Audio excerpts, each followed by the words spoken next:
তারা এখন জোর করবে না। তারা ইজতেমা করবে, দ্বিতীয় ইজতেমা, তারপর একটা স্থায়ী সমাধান হবে। সেই হিসাবে আমাদের জোর হওয়ার পরেই 31শে জানুয়ারি 2025-এ আমাদের যেহেতু ইজতেমা, তার পরবর্তীতে তাদের ইজতেমা, এই জন্য ইজতেমার প্রস্তুতিটা 100% শতভাগ আমাদেরকেই করতে হয়। এই ইজতেমার প্রস্তুতিমূলক কাজের জন্য 2018 সালেও সেম কেস একই ছিল। ইজতেমা প্রস্তুতির জন্য আমাদের সাথীরা ময়দানে উপস্থিত হয়েছেন এবং আমাদের সাথীরা ময়দানে কাজ করছেন, খুঁটি ইত্যাদির কাজ, এটার ফুটেজও আছে যারা কাজ করতেছেন।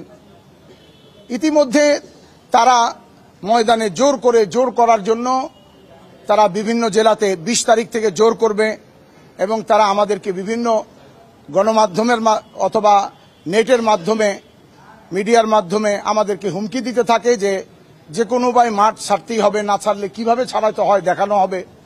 অর্থাৎ তারা যেই কাজটা করবে এটা তাদের প্ল্যান ওয়াইজ ছিল।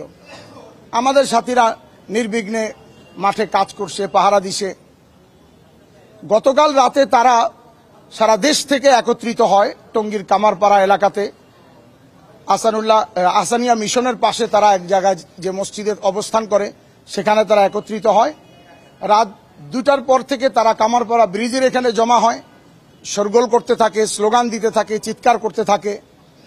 তখন তারা আমাদের ছাত্র সমন্বয়ক সার্জিস এবং হাসানাত আব্দুল্লাহ এদের সাথে তারা বসে। তার একটা ফুটেজও আপনারা ভিডিওতে পাবেন মোবাইলে, ইউটিউবে।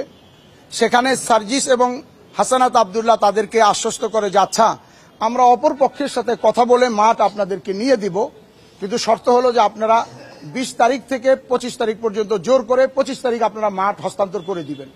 তারা বলে যে হ্যাঁ, আমরা এটা করব। তো তাদের সাথে এই কথা বলে সার্জিস এবং হাসানাত আব্দুল্লাহ উপদেষ্টা মণ্ডলীদের পরামর্শক্রমে আমাদের মুরব্বীদের সাথে কথা বলার জন্য রাত 3টায় এখানে আসেন। তখন ওনারা এখানে ছিলেন। ইতিমধ্যে তারা 3:15-20 থেকেই তারা ময়দানের উপরে আক্রমণ শুরু করে, ইটপাটকেল, লোহা দিয়ে বিভিন্ন তালা ভাঙা, গেট ভাঙা ইত্যাদি শুরু করে। ময়দান থেকে যখন আমাদের কাছে ফোন আসে, হ্যাঁ, ময়দান থেকে ওগুলি তো পরে করছে, বুঝছি আমরা, যে প্রথমে তারা গেট ভাঙা শুরু করছে। তো যখন নাকি আমাদের সারা রাত্রি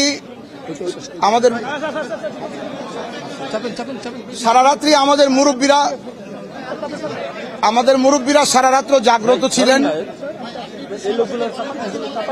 জি, স্পেসিফিক সারা রাত্র 3:30টায় তারা হামলা করে এবং তখন সার্জিস এবং হাসানাত আব্দুল্লাহ এখানে উপস্থিত ছিল। তারা ফোনে কথা বলছে যে তোমাদের সাথে কথা হয়েছিল যে আমরা এদের সাথে কথা বলে মাঠ নিয়ে দিব, এবং আজকে উভয় পক্ষের সাথে সরকারের একটা মিটিং ছিল, মামুন ভাই সহ ওনাদের যাওয়ার কথা। এই মিটিং এর পরে সরকার সিদ্ধান্ত দিবে তারা মাঠে যাবে কি যাবে না, কিন্তু তার আগেই তার রাত্র 3:30টায় তারা আক্রমণ শুরু করে এবং আপনাদের কাছে আমরা ভাষায় প্রকাশ করতে পারবো না, আমাদের সাথীদের কাছ থেকে ফুটেজ আপনাদেরকে দিতে পারবো।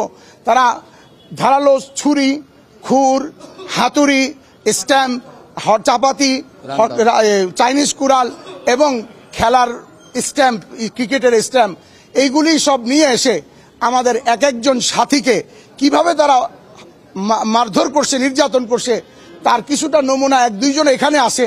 ঢাকা মেডিকেলে গেলে অসংখ্য রোগী সেখানে আসে, অনেক আহসানুল্লাহ মাস্টার হসপিটাল টঙ্গীতেও আসে।